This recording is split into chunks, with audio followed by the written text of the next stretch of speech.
The Let Me Be Frank podcast is proudly sponsored by Glenwood. Glenwood are the UK's leading construction industry debt recovery agency. Remember, no win, no fee with Glenwood Debt Recovery. Find out more at glenwoodconstruction.co.uk. Welcome back to another Let Me Be Frank podcast with myself, Simon Houston, co-pilot Frank McAvennie. How you doing? And we've got a really, really good guest for you this week, which you're going to really enjoy, and lots of very interesting things to talk about. But before we do that, I want to just say thank you again. We are blown away by the comments that we're getting, particularly in the YouTube channel. Yeah. A lot of love for us out there, Francis. A lot of love, yeah. But it's a wee appeal. We would love anybody who fancies getting involved and helping us with a wee bit of extra sponsorship. Please get in touch. Yeah, it'd be nice to get paid. Well, no, you do this for you do this for the love of it. I know, but expenses. No, we want to keep the podcast going for as long as we we possibly can, and in these fantastic surroundings. Yes. But things cost money, and we would love if anybody wants to get in touch with us with who would like to be involved as Sponsor. any kind of former commercial partner. That would be brilliant. We'd love to hear from you. Easy to get in touch with us on all the various platforms. So today, Johnny Almond. Johnny Almond is with the firm Triple G Events. That's me, yeah. And among other things, they promote a band you may have heard of this summer for a number of reasons, Kneecap. Johnny, how you doing? Yeah, great. Thanks for having me. you promote Kneecap. How are the stress levels, mate? Listen, it's almost a full-time job in itself. They're great guys, and it's such a fun environment to be part of, and it's something new every time. Yeah. But it's been a busy summer. I can imagine you don't know what's happening next. No, we'll see. Boys will be boys. Exactly. Yeah. I mean, neither of us are experts in marketing and promotion, right? No. But you've been promoted a few times, I would imagine. I've been promoted, yes. You're relegated a few times. Hey. I'd imagine that promoting a band that the whole world is talking about should be quite an easy job. But am I wide of the mark? It's everything that happens in the band is great for elevating the name and the brand, so to speak. It comes with its own devices you have to deal with within that. With everything that's happened over the summer, you do get a lot of people that are a bit more apprehensive and want to know a little bit more about what the show's about and what's going to happen. Yeah.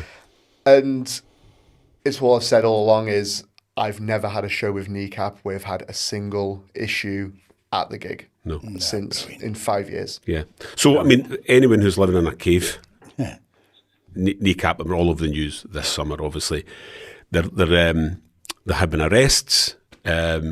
The Transmit gig was pulled. America. And, we'll talk about that, America. We're going to talk about that, but we're going to talk about loads of things in a wee minute. But more importantly, they sold out the Hydro. Yes. End of November. And they also sold out a gig in Glasgow in the summer in July, which sold out in minutes. Yeah, 80 seconds. So 80 seconds? Yeah. Whatever they're doing something right. Yeah, definitely. Yeah, it's like we say, publicity breeds publicity, doesn't it? And I think more people listen to the music to check out what it's about. And it resonates with some people. Yeah. I think there's lots of reasons for it. But away from all the noise and all the baggage and all the politics, they're actually quite good at what they do.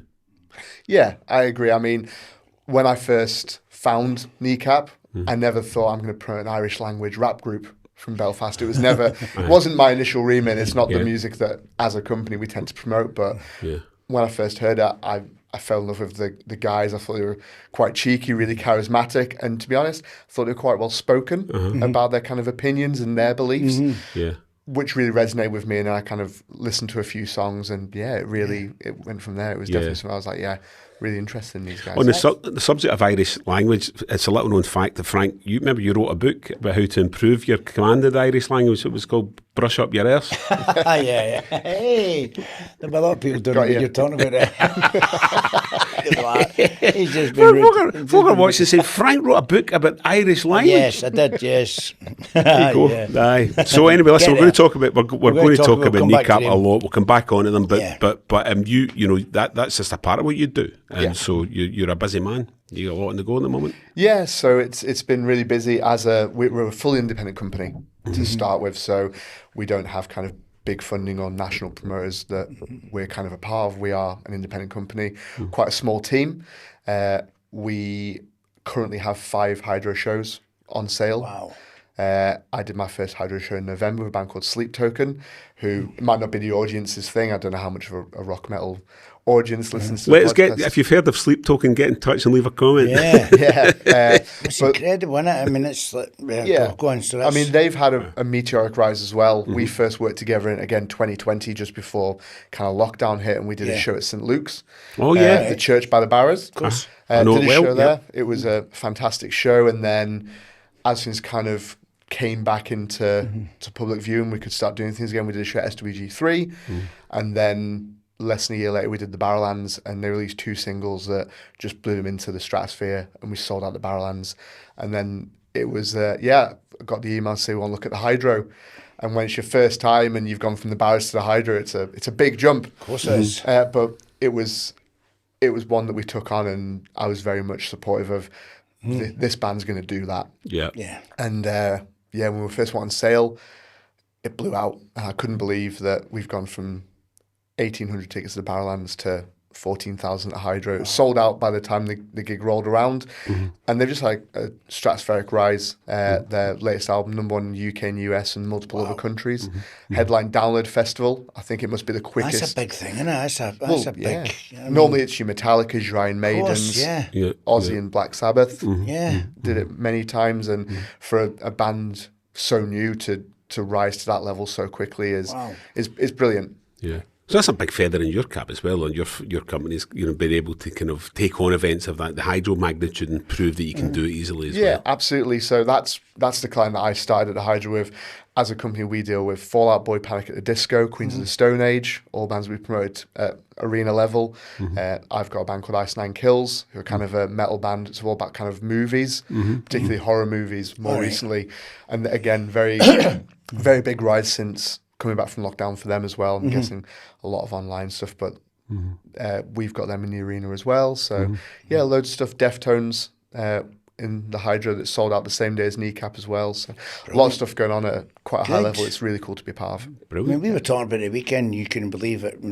Footballers, how many footballers love rock music? Yeah, You know, and you were. It's a big thing, I mean, we were talking about it, and I was just saying to John, I was at the Hydro not so long ago, and went to see Iron Maiden, and the amount of people that were saying, didn't know you were a metalhead and all that kind of stuff, and then once they noticed who I was with Colin Henry.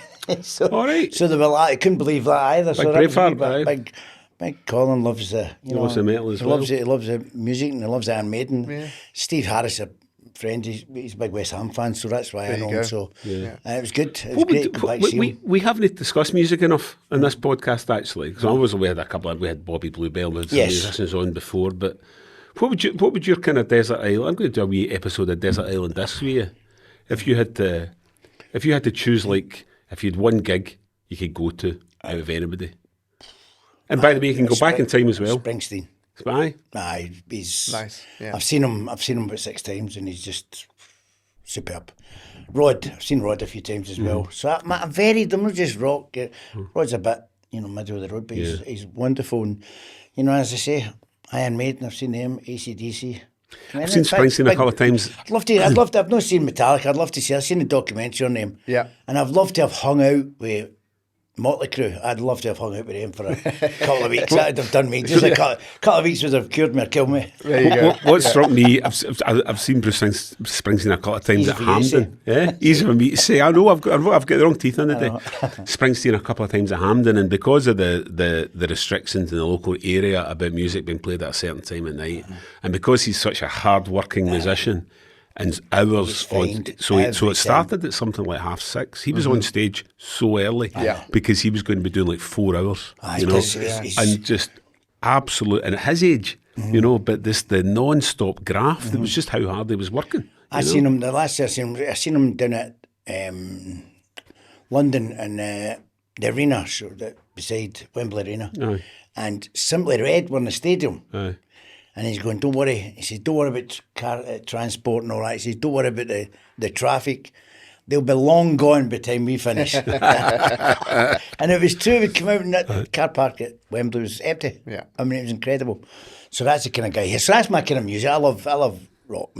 I'd love to see Metallica. I'd like to see that. You know. I think it's always interesting for me because when I was kind of growing up and music was always really important to me, and when I was a young child, I loved football and Newcastle's my team. And as I kind of got older and I was more into kind of like metal and heavy metal stuff, it felt like football and sport wasn't something you were allowed to enjoy when I was a teenager. Yeah. So kind of football kind of fell by the wayside for a few years.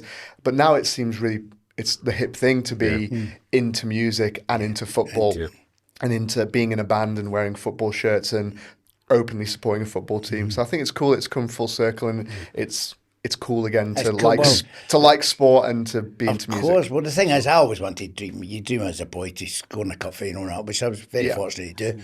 Did you always want to be in the music business? Was that something, or did it something that you fell into? Yeah, so when I was younger, I wanted to play for Newcastle, but I think I quickly learned I was never taking Shearer's spot when I was a kid. So you wouldn't have been happy. You wouldn't have been happy a couple of weeks ago. No, it was. Sorry about that. No, it was an interesting one to be at, but Well, were you part of the 10,000 army?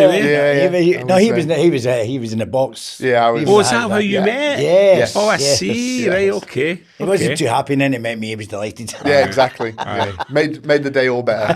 I couldn't go because I was working, but I'm told it was. I mean, some turn lives in Newcastle fans. Brilliant.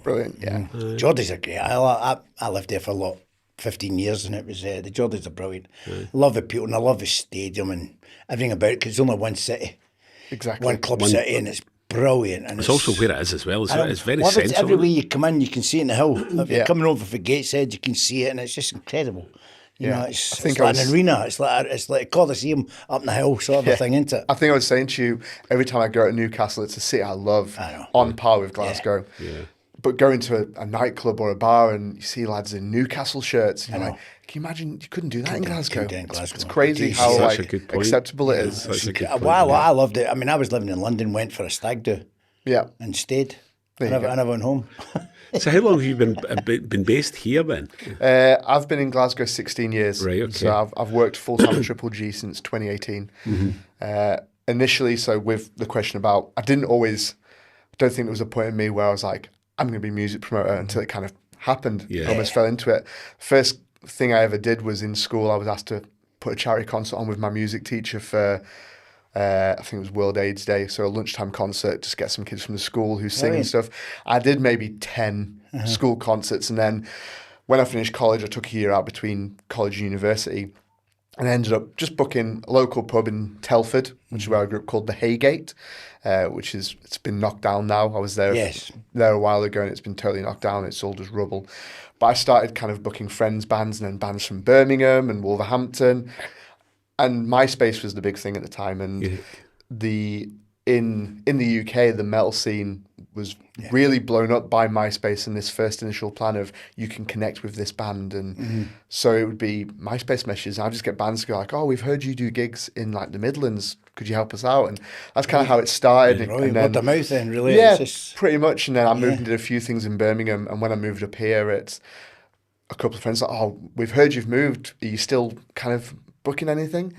And so I helped out a few bands just get gigs, and then started getting actual booking agents getting in touch saying, would you be interested in working with this band from Australia and America? And it just grew from there. So worked on my own for a while. Worked in a call centre for a few years in learning and development. Ended up moving on from that when I got the chance to go full-time in music and never looked back. Yeah. Brilliant. Down in Birmingham, don't suppose you ever get a chance to meet the wonderful Ozzy? No, sadly not. I met some... Passed a couple of weeks ago, didn't he? So yes. Ozzy Osbourne. I did meet a couple of lads from Judas Priest, right. which was a big one. Judas Priest was my favourite of the kind of the classic wave of British heavy metal. So I met KK Downing and interviewed him for the school paper. And in a full circle moment, KK left Judas Priest and does his own project now called KK's Priest. I promoted their show a couple of years ago at SWG3. So it's a kind of full circle moment from being 13, 14 years old and asking him questions about guitars for the school paper to being the promoter for his headline show. It was a good moment. Superb. Yeah. So it's back on to Kneecap. Can you remind us how you first got in tour with them then? What was the original kind of So contact? It was as things were starting to open up and we're starting to put more things on. And I saw a video on Facebook, sat in my house in Glasgow, and it was Joe, I think they're an Irish entertainment company. It was stupid questions people ask Irish people with Kneecap. And I think that's the one where most people kind of saw them for the first time. Yeah. I saw that video, and then it just so transpired that night they were in London playing with Dropkick Murphys. And one of my colleagues works with Dropkick Murphys, and their agent posted this video of Kneecap, and I just replied saying, just found these guys today. I saw that video on Joe. I'd listened to Hood, was the first song I'd heard. Thought it was a great track. And didn't get a reply that day, but then I think it was maybe a Friday or a Saturday night, and when you've got a show at Ali Pali in London, you're quite busy. So Monday morning, I just got a text saying, do you want to do a Kneecap show then? And I was like, yeah, let's have a look at something. And so the first thing we did, we looked at the garage. All right. And we started off in the boys themselves had done their own show at the Garage Attic, which is a 150 cap, small show. And then we looked at the G2, which is 300 tickets. When we put that on sale, it sold out in 30 minutes, and we moved into the main hall of the garage, and that was our first show for Kneecap. Who'd you deal with? Donald? Was it Donald? No, so Donald wasn't involved in the booking of that one. It's just the team that work day to day at the garage. But good lad, Donald. He's another friend of mine. He Donald calls McLeod. Donald McLeod, he's brilliant. He calls me every so often to ask how things are going, and he called me in the summer to see what was going on with Kneecap and what the plans were. So he's aware now. Yeah, I'm surprised he's not asked you, will they not come back in? I'd love to do something that small with him again. It'd be great. Oh, it'd be good when you have to do something like that. I mean, the boys would be up for that. Get them to do a wee gig in the studio.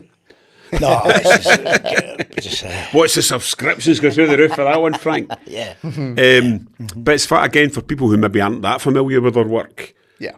Their actual identities, is it a secret, is it? Or obviously with your man, is it Provi? That's it, DJ Provi. Yeah, DJ Provi. So not Provi, when you think it was a golf ball. Provi X. Provi 1. I don't think it's a big secret. I think it's very much they have stage names that kind of tie into Irish language. Yeah. The names have been in the newspapers, their kind of birth names and stuff. So it's out there, and but that's, I guess, their stage identity. Not that they're much different off stage. I was wanting to ask. I always want to ask. You know, since I spoke to you, I was thinking the boy wears a hoodie, balaclava. Does he ever wake up and think, I can't be bothered doing this show, and give it to somebody else to go out and do it? No, definitely not. I mean, I've promoted them in Scotland for all these years. I've seen them in London a bunch of times. I actually saw them in New York last year. It's always the three of them. Brilliant. You know, going to go and do this for me. Just put that on. So if you ever woke up one week, I can't be asked in the podcast, you just send Jonathan Watson in. That's the one. Yeah, I'll maybe do that when you're on holiday one week, actually. See if anybody notices. That's what another podcast done at the Hydro. But they're clever, they're funny, and it's all about satire as well. Am I right in thinking a lot of people just don't get it? They don't, what they actually do. They're clever lads. Yeah, you know? I agree, and I think they're very eloquent with how they put their message across of whatever they're kind of looking to support and whatever their music's about. The main thing is Irish language was dying, and I think they've done so much for Irish language and Scottish Gaelic as well off the back of that. I think that it's definitely helped a resurgence in that, and the amount of people that I meet who go, oh, you work with Kneecap. I started learning Gaelic so I could understand a little bit of the songs and stuff. So I think it's definitely there. We didn't. I wasn't first in Gaelic. Our language, wasn't it? So back in the day when we were both working, well, you were doing your column. I was doing a column, and I was his editor at the Scottish Sun. And there was you wrote a column about how you thought, because obviously it's Gaelic in Scotland and Gaelic in Ireland. But you wrote a column basically saying it was a waste of time having all these names, street names like in Gaelic and road signs and all that stuff. But it's just because a wee bit of backlash. Because of money, you know, like ambulance and Gaelic. It was in police cars, and I thought that costs a fair bit of money. You know, do we need it? Because nobody speaks the language. I know, but this is the point, though, isn't it? And that's what it's about. You know, the idea. I often wonder whether there's maybe a Scottish Gaelic version of Kneecap hidden somewhere in the islands. Oban. Or out of Hebrides or whatever, they might suddenly appear and breathe new life into Scottish Gaelic as well. But if it brings, you could be the poster boy. Well, if it brings people into music, then anything's good. Yeah. It doesn't matter who it is. But the reaction to everything that's happened, as far as Team Kneecap's concerned, I mean, they must be everybody must be sort of scratching their heads a wee bit this summer when you think about police investigation into the Glastonbury set, Transmit set being pulled, Mo Cara's arrest, all that stuff. You'd be thinking, what's going on? You know, because you're saying you've never ever witnessed anything at a Kneecap gig that's caused a single issue. No, I've done 5 nights at the Barrowlands for them. Sorry, 4 nights at the Barrowlands. Now the Academy. Yeah. Done the Garage. So 6 shows with the 7th in November, and not once have we had, touch wood, any sort of issue that has caused concern. Because the big thing, the thing about freedom of speech. Freedom of speech. That's it doesn't matter whether you're on the same side as them. It doesn't matter. It's the freedom of speech is. What's that getting took away from us? Right, a quick word about our brilliant sponsors, Glenwood Debt Recovery. If you run a business, especially in the construction industry, and you're fed up chasing unpaid invoices, these are the people you want on your side. Glenwood are specialists in business-to-business debt recovery. They work properly, professionally, and they've got a long list of very happy clients who've had their money sorted quickly and fairly. That's right. If you do the work, you deserve to be paid and get paid on time. Simple as that. So if you want to find out more or you need a wee bit of help with a tricky customer, just head to glenwoodconstruction.co.uk. And don't forget to tell them Frank sent you. I think the important thing for Kneecap is they are not the big picture of what their message is. Yeah, of course. And there's things happening in the world that are much more important than Kneecap and what they're saying. And for Prox, it's not this summer that they've started doing this. Of course, I was with them in New York in 2024. Yeah. And they were very much having the same message, and it was 1,000 people in Brooklyn all united under the same message. It's not a new thing, and it's not like they went to Coachella and had their message for the first time. That's been their message for a while. Yeah, as I say, it's getting a message across, and if it's no harm to anyone. It's one of them. We all believe what we believe in. I just think freedom of speech is a dying trait. I mean, I think the government's not taking it away from them, really. That's what they're arresting them and doing that, and it's taking away from the actual message that the boys are trying to put out. So I think that might be something to do it. It's a bit. Have you experienced, without going into specifics, but have you ever experienced a venue maybe getting in touch to say, we're a bit nervous about this, before the boys play?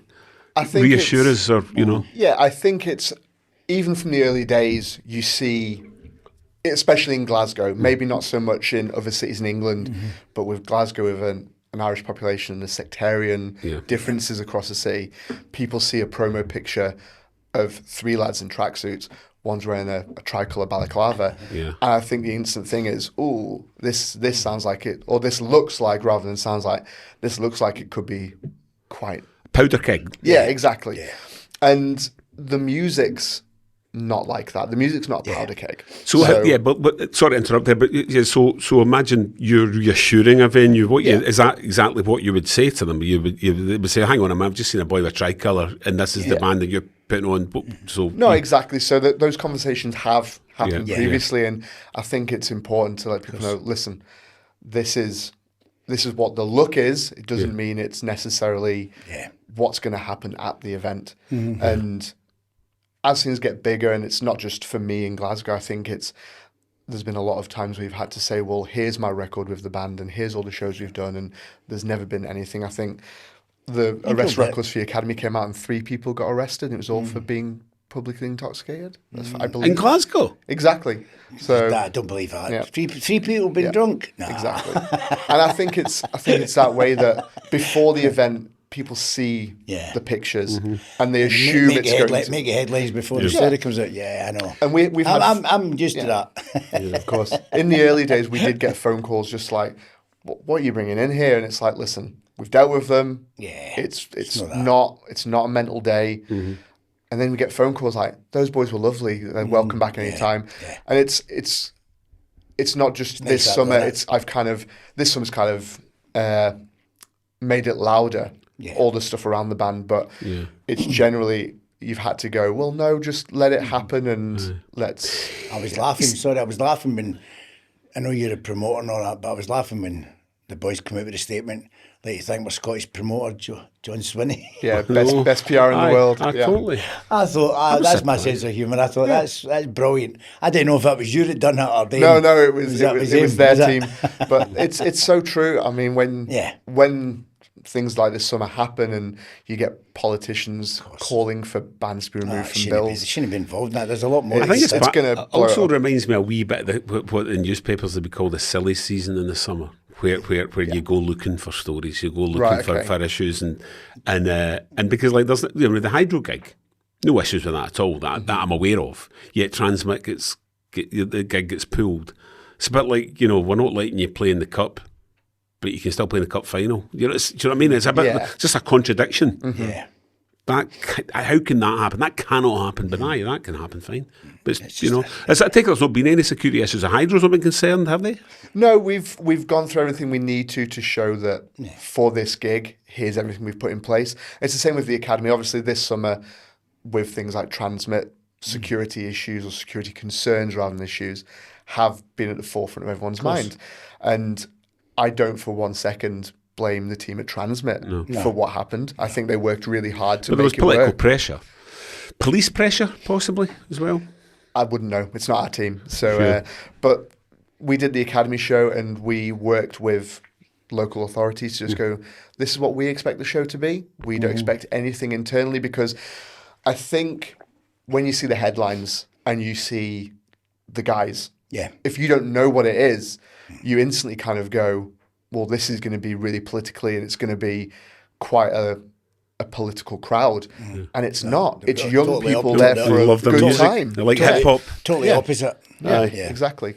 I mean, the fan base has grown and changed so much in terms of we get Celtic fans, we get art school students, we get Guardian readers, we get people that have seen the movie and love and just wanted to come to experience the band that are in the movie. It's such a wide variety of people. How would a Kneecap promoter promote the band to Rangers supporters?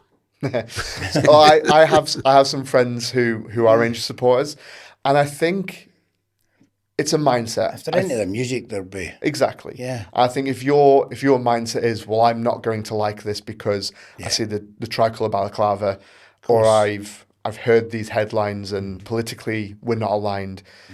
If that's your mindset, you're never going to like it.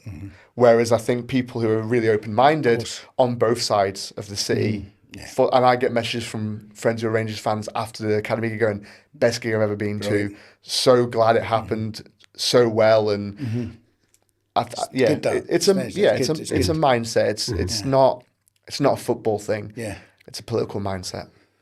I've often wondered as well whether there's been any temptation among the wider team behind them to say, lads, this is brilliant, but maybe tone it down a wee bit. Has that ever crossed anyone's mind, or would that be pointless? Not in conversations I've had. I think, as I kind of said earlier, the team and the guys are very much behind the political message they've had. That's kind of got them onto the news. Yeah.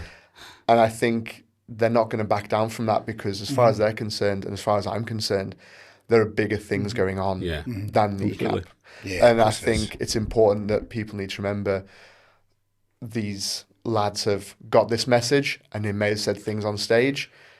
It's words down a microphone on a stage compared to what we see happening every day. Yeah, and also, let's be honest about it. There are people out there who might be unaware of what's going on in Gaza. Of course. And they become aware of it because they watch the Irish lads on a stage and getting that message out there. Then that can't be a bad thing. Did the management team know? Did they not change the management team or somebody? Was that true? Was that? No, it's all the same team. Yeah, it's all the same team. You said the management team dropped him. No. It was in one of the papers, it was, isn't it? No, it's all the It same. might have been his opiate. It's all the same team. Why so let truth getting away a good story? their manager was the tour manager for the first show I did. Yeah, so brilliant. Still involved, same booking agent. Good. Team's grown because they've grown. But no, I think young lads as well, aren't they? young lads, and I think we've all been young, and I've said things as in jest and as jokes, and I think sometimes people don't realise that. Well, just because you've said that, that makes it serious. And they've got a stage. They're up there, and they say sometimes they say things, but they're there that people listen to them now. So no matter whether you like it or not, it's. I mean, I'm just a great believer in free speech. You know, you might know the answer to this, but are they into their football? A bit, yeah. A little bit. You've seen I don't know if either of you been to any of these shows yet, but they get a few people to sing Celtic songs with them. It's not a massive part of the show, but Glasgow's green and white comes out, and then but then the crowd will take that themselves. I've seen the one. I saw one of them certainly wearing a Celtic tracksuit, and it was an interview from the States that I saw as well. So, but they're maybe a bit young to remember Frank McAvennie, but their dads might. Google's a wonderful thing. Tell them when they come over. But as we've discussed many a time, a lot of your goals aren't even on YouTube because there was a TV ban when you were doing your best work. Oh, I can find them now. YouTube's a wonderful. You can see it. I seen about 20 last week. Somebody posted 20 that day. Just for West Ham. Nice. Yeah. There you go. That was a good week. I'll send it over to them. I'll send them some of the highlights. We would absolutely love to have them in the studio at some point. I forget them, but it's good. So you can tell them that we're not capturing anyone in the studio. It's just we like talking about things that's in the news, and and the band are in the news this week. So after them, who have you got coming in then? So we've got that in November. We also have Deftones February next year. A band called Hailstorm playing the Hydro as well. Wow. Iceland Kills that I mentioned in December at the Hydro. So that's are they sold out? Are these rock bands, or are they? They're rock bands, and still tickets for some of them. Deftones sold out really quickly as well. So it's nice to see bands rising to arena level. It is, yeah. When I told you I went to see Iron Maiden, his boy was playing. I can't remember the name of the girl. He'll kill me for this. Steve's boy was in the band. They supported him. And I thought, wow, I mean, calling out to see them, they were brilliant. Yeah. Absolutely brilliant. I'm thinking, well, rock and roll's going to be about for a few more years, you know. Agreed. So that's great. Yeah. Good. I was going to ask you if you had to describe Kneecap to somebody from another planet or your granny. Somebody from Glasgow. Maybe it was somebody from Glasgow. How would you go about it? I think given what people read, I think the easiest way to do it is this generation's Sex Pistols or Rage Against the Machine. I mean, Tom Morello from Rage Against the Machine literally said they are 2025's Rage Against the Machine. I think that's a fair summarisation. I think it's been a while, first time in my career that I think a band has had this level of media sensation. I mean, I remember growing up, Eminem and Marilyn Manson were the ones that kind of had media presence, and they had kind of protests outside gigs for either the Christian church for Manson, and I think different things for Eminem. And I think Kneecap's the first band in a while that have had that, rightly or wrongly, for why the press have kind of gone after them so There's heavily. A lot of bands coming out and backing them. A lot of groups coming out and backing them. And I think rightly so. Yeah, I think which is good. Since you were talking earlier about freedom of speech as well, frankly, when people start getting shut down because of expressing their views. But it's good to see bands, you know, like Youngblood, they were all backing them. I think it was him back to when there was a few groups. Yeah, it's great to see people like Paul Weller as well. Yeah. So I think that's important. Like I say, the guy's message is we aren't the story here. Yeah. And for everything that's being reported, there's other things taking away from other things. Of course. And also, it's maybe an indication that young people are just a bit fed up with bland crap as well. You know, they're seeing a band like that and they're connecting with them, you know, and it's something that can really kind of cling on to. Well, as the boys said at the Academy, and it's kind of been bandied around as a quote, they said, we've got more in common with a working class Rangers fan than a rich Celtic fan. Yeah. That was on my list. Actually, it's a really interesting quote. It's a good quote. It is. And for me, I think it says a lot. And I think there's so many bands that I'm seeing, even in Glasgow specifically, that are coming from a bit of a working class background, who all they really have is work during the week, on the weekend, get some beers and get whatever else they want, and that's their release. And I think there's so many young people that they see a Kneecap who they kind of resonate with as working class guys, and they hear the songs about getting drunk and partying, and they go, well, this is what my life's like. That's my they weekend. may not be... That's my weekend. Yeah, exactly. Yeah. But they may not be Celtic fans, Rangers fans, Catholics, Protestants. No. They just go, well, I like that song and it resonates with me because that's what my life's like. I work all week and then I go out and have a drink on the weekend, and I think that's why it resonates so many people. So all the folk who maybe tried to get tickets for the for the Hydro and sold out in no time, what kind of message can you give them? How far in advance would you be looking at future gigs and tours or whatever? I mean, I'm sure from everyone from my side, Kneecap side, it's a thank you for being so supportive of the band. Nights? Maybe. We need to kind of see what their schedule's like. Obviously, we've got this one and it's a pretty hectic tour, and I think the one thing that people kind of don't talk about enough for musicians is the kind of welfare on the mental and physical side of touring. Of course. And to do so many shows back to back's never great. That's not Kneecap specific. It's across the musical world. Unless you love it. Yeah, exactly. It's every day. And but it's like we were discussing, Bruce Springsteen and his 4 or 5 hour gigs and all that. Just the effort, the hard work, touring bands. Sorry, whole groups, isn't it? I mean, so I hope they're about for that long, because I mean, all the old, but they were talking about Iron Maiden and Rod's 80 and he's still doing it, and Metallica, and they're all there, and Springsteen's still. I mean, it's incredible. But there's there'll be additional weight on the lads in Kneecap as far as their kind of mental health is concerned as well, just because of the noise surrounding it, because of the perceived pressure on them. Yeah. And the whole world watching everything that they do while also doing their job. And I think they're quite good for not letting the noise get to them. Yeah. Whenever when I saw them at the academy, it was must have set earphones under that bar. I take it the three of them are close pals. Yeah, they're close pals. No, they've never met. No, you know what I mean. I know they're pals now, but you know what I mean from before. Whenever I see them, it's all hugs and smiles. Yeah, there's never an air that things are getting on top of them, because again, I think they're so kind of strong towards that.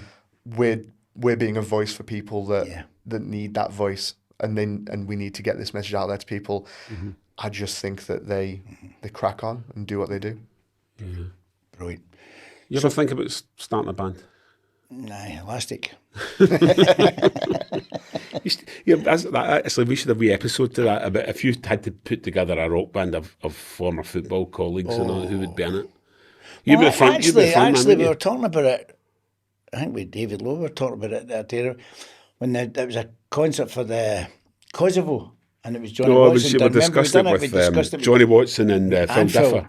And it was it was Coisty and all that went on, and it was I Macker or something. The song was called, and they went out and done this song. Oh wow! And I was there. They didn't know I was there. Right. And Johnny's as me, and he's out singing this song. And it was Macca and the Macca and the Mechanics or something. Is that what it was? Aye. Macca and the Blonde Bombshell, something like that. It was Gary Stephen, Coisty, Goffey, I think was there. And they were just all the Rangers boys with the backing, it wasn't plugged in on them, but the music, it was great. It was good to watch, it was on the same, I was on the same show as Simple Minds and so Big Country and all that, it's good. Any teammates of yours over the years are really good musicians? I probably did, there's a couple doing at West Ham, yeah. Mr. Thomas, he was a rocker, so he was a big biker, he loved it, so he was he liked his guitar and all that, so yeah. But could he sing? By himself, no. I was interested to Actually, I went on stage and when I was over in Spain, and it was a convention, and I went on singing a song, but I should have been a rock star, but I just not got a voice. I can control the audience. I think Peter Cech, the Chelsea goalkeeper, is quite a drummer. Yeah, is he a drummer? Is he? Yeah, I think they're so. Nuts. Every drummer nuts. And I know goalkeepers. Also, big Stevie Thompson, ex-Rangers and Scotland striker, very, very good guitar player. There you go. Yeah, and I'd love to get Stevie on the show actually one of these days, because it'd be an interesting chat. But so as far as future gigs and stuff, future kind of Hydro, you wouldn't have any kind of idea of when that would be. Too soon. Yeah, I think with the summer, it was with Transmit specifically, when that cancelled, the guys really wanted to play Glasgow because it's always been such a strong city for them. Yeah. And it was, we need to get this done. So we got that done. We'd already talked about plans for November way in advance. Things changed as things kind of got bigger. Yeah. And the Hydro worked out. So at the moment, no chats about anything You need to tell me, afterwards. 'cause But you should have consulted me first because I'm away. Oh. I'm away on holiday. So the next time, tell the boys, I'll FaceTime you. get a finger out and make sure I'm here. Right, so I can come along. Aye, Be nice. that's a pity, actually. You're going to miss I know. That's that. Sorry, I'm only in Jamaica. Sure, you'll have a great time. I'm sure I'll not be too disappointed. No, exactly. So that you also do, your company also does the wrestling. I know it's not part of you, but it's a big company. And it does Yeah, the- so we're kind of linked with ICW, the wrestling company from Glasgow, and we share an office with them. So yeah, Brilliant. So, it's not something I get involved with too much, but I know the guys. That can do interesting stuff. life, then, huh? Yeah, it's cool to see some of the guys coming in for training and what have you, and it's always fun. Yeah. You know, I'd go away, but I used to watch on a Saturday afternoon way before I played football. it. Dickie Davis, World of Sport. My uncle used to sit there and watch it. I play a Right, and it was giant haystacks and all that, and it was brilliant. It was brilliant. I think he would be the Undertaker now, really, a giant haystack of the modern day. Yeah, Just definitely. before it, you know. You were going to do a celebrity boxing match. Did you ever Done do it. it? Did Done you do it. it? Who did you fight? Graham Roberts. Did you beat him? Of course I did, but they gave us a draw. I battered them. Aye, seriously? Aye. It's good I sportsmanship, trained. the draw, though, isn't To it? be fair, the first time it was supposed to be. This is a deal. You know, to use promoters. This is a deal. Going to Dubai, you're getting X amount of money. You're going to fight Coisty, and I'm thinking, me and Coisty, good pals. That'll be good fun. Yeah. Get a week in Dubai, brilliant. The week before that, no, it's all changed. You're not going to Dubai now. You're going to Glasgow. Oh, what's the matter? Coisty can't do it. He just took a Rangers job or something. Aye, right, okay. No, don't know why he's put it. But anyway, it was Graham Roberts, and me and Rob will get sent off, didn't we? So That's right, yeah. there was a big conflict about Right, it. okay.